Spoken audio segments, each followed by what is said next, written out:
पुढे। परंडा तालुका आणि शहरातील दिव्यांग बांधवांची कार्ड प्रमाणपत्र तपासणी शिबिर धाराशिव येथील तज्ञ डॉक्टर यांच्या उपस्थितीमध्ये संपन्न झाली। यामध्ये अस्थिभंग दिव्यांग 35 तपासणी डॉक्टर स्वामी कृष्ण यांनी कामकाज पाहिले।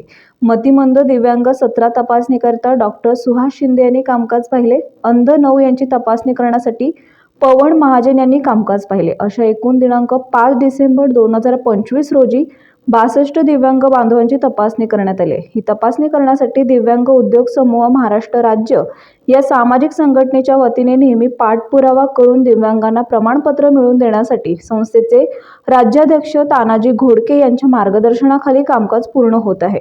हा कॅम्प यशस्वी करण्यासाठी सरकारी दवाखाना येथील कर्मचारी, एक्स-रे विभाग आणि दिव्यांग उद्योग समूहातील पदाधिकारी तानाजी सांगडे, उत्तम शिंदे, रणजित परदेशी, दिव्यांग विशेष शिक्षक हसगुडे, बेडके यांचे लहान मुलांना घेऊन येण्यासाठी सहकार्य लाभले। जनहितार्थ न्यूज एक पाऊल पुढे, मुख्य संपादक धनंजय गोफणे। आपल्या परिसरातील बातम्या पाहण्यासाठी चॅनलला सबस्क्राइब करा, व्हिडिओला लाईक करा आणि बेल आयकॉन दाबायला विसरू नका।